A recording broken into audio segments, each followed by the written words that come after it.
लेकिन हम जंतर मंतर पे तब तक डटकर खड़े रहेंगे जब तक हमारी मांगों को सुना नहीं जाता, जब तक इस देश का भ्रष्ट शिक्षा मंत्री धर्मेंद्र प्रधान इस्तीफा नहीं दे देता। नमस्कार, मैं ज्योति यादव और आप देख रहे हैं उल्टा चश्मा यूसी। जंतर मंतर पर आज कॉकरोच जनता पार्टी के आंदोलन का दूसरा दिन है। एक बार हम आपको तस्वीरें दिखा देना चाहेंगे, कैमरामैन तस्वीरें दिखाइए। आपको बता देना चाहेंगे कि कल ये तमाम छात्र रात भर रुके हैं। उसमें जेएनयू की जॉइंट सेक्रेटरी दानिश जो इस वक्त हमारे साथ मौजूद हैं, पूरी रात इन्होंने भी बताई है।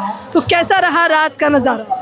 देखिए, सबसे पहले तो मैं ये कहना चाहूँगी कि बहुत ही खुशी की बात है कि अभी इस देश में छात्र और नौजवान पूरी तरीके से जागरूक हैं और पुलिस के बहुत दमन करने के बावजूद कि रात में हमने देखा कि किस तरह से बिजली काट दी जाती है, उसके बाद पानी अंदर नहीं आने दिया जाता, खाना अंदर नहीं आने दिया जाता और बहुत सारी महिलाएं भी यहाँ पे मौजूद थी और वॉशरूम की व्यवस्था भी यहाँ पे नहीं थी। जो भी छात्र यदि बाहर जा रहे थे तो उनको वापस एंट्री नहीं मिल रही थी। उस सब के बावजूद छात्र और नौजवान यहाँ पे डटे रहे और भारी संख्या में लोग यहाँ पे रात भर सोए हैं। और अभी भी आप देख सकती हैं कि दोपहर का इतना समय हो गया है और इतनी तेज धूप में भी देश के तमाम कोनों से आए हुए छात्र और नौजवान अभी भी यहाँ पे डटकर खड़े हुए हैं। और वही डिमांड जो हम कल से इस जंतर मंतर पे बुलंद करे हुए थे कि धर्मेंद्र प्रधान इस्तीफा दे, शिक्षा के क्षेत्र में चल रही तमाम तरह की धांधलियां, तमाम तरह के स्कैम को तात्कालिक रूप से बंद किया जाए, उसी डिमांड के साथ हम अभी भी डटे हुए हैं। और इस मंच से, जंतर मंतर से हम यही मैसेज तमाम देश के लोगों को देना चाहेंगे कि आप भी हमारे साथ जुड़िए, क्योंकि ये जो आंदोलन है इसकी मजबूती इस देश का नागरिक ही है और तभी हम सरकार को झुका सकते हैं और उन्हें मजबूर कर सकते हैं कि वो आए और हमारे सवालों के जवाब दें। प्रशासन ने भी कल जब रात में ये हुआ तब मैं मौजूद थी दानिश, तब प्रशासन ने कहा कि आपको परमिशन नहीं, आप लोग गैर संवैधानिक तरीके से इस आंदोलन को कर रहे हैं। जब ये आंदोलन गैर संवैधानिक हुआ तो क्या आप इसे आंदोलन मानते हैं? देखिए, ये जो लोग सवाल पूछ रहे हैं, मैं उनसे एक सवाल पूछना चाहती हूँ, क्या इस देश में इतना भ्रष्टाचार करके शिक्षा के क्षेत्र में, क्या इस देश के शिक्षा मंत्री का पद पे रहना संवैधानिक है? इतने छात्रों ने, आप देखिए कि नीट का एग्जाम जब से लीक हुआ उसके बाद हमने देखा कि 13 से ज़्यादा छात्रों ने जो है आत्महत्या कर ली है।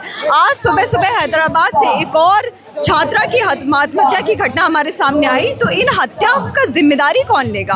इन हत्याओं की रिस्पॉन्सिबिलिटी जिस व्यक्ति के ऊपर है, जिस शिक्षा मंत्री के ऊपर है, क्या उसका पद पर डटे रहना बावजूद उसके कि वो निकम्मे प्रूफ हो चुके हैं पूरे देश के सामने, क्या वो संवैधानिक है? और दूसरी बात मैं ये कहूँगी कि हमने देखा है कि जब से भाजपा की सरकार सत्ता में आई हुई है, तमाम तरह के आंदोलन, चाहे वो छात्रों का क्यों ना हो, चाहे किसानों का क्यों ना हो, मजदूरों का क्यों ना हो, हमेशा इन आंदोलनों को, जिसमें भी सरकार से तीखे सवाल पूछे जाते हैं, हमेशा उसे असंवैधानिक करार दे दिया जाता है। जब हम कल यहाँ पे आए, हमने लगातार पुलिस से परमिशन मांगी कि आप हमें परमिशन दीजिए, हम यहाँ पे शांतिपूर्ण तरीके से बैठे, ना कोई किसी के साथ हिंसा कर रहा है, ना कोई किसी के साथ बदतमीजी कर रहा है, हम शांति से यहाँ एकत्रित होकर बैठे हैं। और अगर आप कहें कि यहाँ नहीं तो कहीं और हमें जगह दे दीजिए, हम वहाँ जाके बैठ जाएंगे। लेकिन उसके बावजूद आप देखिए कि परमिशन नहीं दी गई।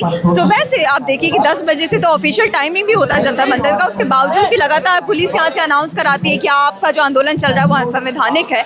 तो मैं ये कहना चाहूँगी कि जो सरकार देश में सत्ता में बैठी है, उसका काम ही अब ये रह गया है कि जो भी ज़मीन से उठने वाले आंदोलन है, उन तमाम आंदोलनों को असंवैधानिक करार दे दिया जाए।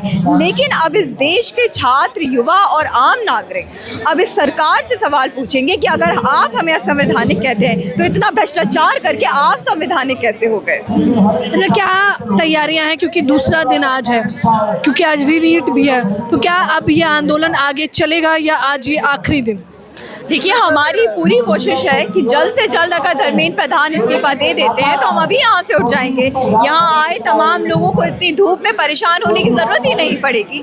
लेकिन हम क्या देख रहे हैं बीते कई दिनों से, मैं कहती हूँ कल की बात नहीं है, 6 तारीख को पहली बार जनता मंतर पर प्रोटेस्ट का कॉल दिया था। उसके बाद आप देखेंगी कि अलग अलग राज्यों में भी स्टूडेंट सड़कों पर आए और सरकार से सवाल पूछा। लेकिन सरकार इतनी निकम्मी हो चुकी है, इतना छात्र विरोधी हो चुकी है कि वो ना कोई जवाब देने को तैयार है, ना किसी तरह का कोई रिस्पांस देने को तैयार है। तो सरकार ने हमारे सामने कोई चारा छोड़ा ही नहीं है, बजाय इसके कि हम यहाँ पे धरना प्रदर्शन करें।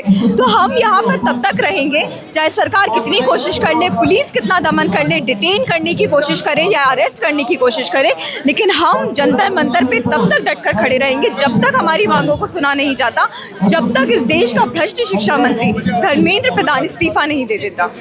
दानिश सीधे तौर पर कह रही हैं कि हम जब तक डटे रहेंगे जब तक कि शिक्षा मंत्री धर्मेंद्र प्रधान इस्तीफा नहीं दे सकता। और तमाम छात्र हैं, हम उनसे भी बातचीत करेंगे। क्या नाम है आपका? Kamal Behra. कहाँ से आए हैं? Basically, I'm from Odisha, but currently I'm staying in Lakshmi Nagar. अच्छा, क्या कहना चाहेंगे दूसरे दिन इस आंदोलन पर? Sorry? दूसरे दिन सरकार को क्या कहना चाहेंगे? वही हमारा एक ही मुद्दा है, धर्मेंद्र जी प्रधान इस्तीफा दे दें, बस वही है उनका, हमारा मुद्दा वही है। धर्मेंद्र प्रधान के इस्तीफे की बात, क्या नाम है? साजिद, कहाँ से आए हैं? स्तंभनगर। इन्हें इस्तीफा देना चाहिए, पर लोग परेशान हो रहे हैं, बच्चे परेशान हो रहे हैं, देना चाहिए। इस्तीफा लिए बिना नहीं जाने वाले? नहीं इस्तीफा लिए बिना नहीं। क्या नाम है आपका? निशांत नाम है मेरा। कहाँ से आए हैं? मैं हरियाणा कुरुक्षेत्र से आया हूँ। हरियाणा से इस आंदोलन के लिए? हाँ, आंदोलन के लिए। हमारा देश अगर गलत हाथों में रहेगा तो आवाज़ तो उठानी पड़ेगी। डेली बच्चे सुसाइड कर रहे हैं और ये बड़ी बड़ी मीडिया चैनल वाले दिखा नहीं रहे। इनको शर्म आनी चाहिए। जो बड़ी बड़ी चैनल का नाम लिए थे तो बदनाम हो जाएंगे। मोदी जी के काम करने का तरीका देखिए, 12 साल में क्या किया। महंगी घड़ी पहनूंगा लग्जरी, 6 लाख के चश्मे, 8 लाख का सूट, 12 करोड़ की काम। मोदी जी का काम अनदेखा है, वो दिख रहा है।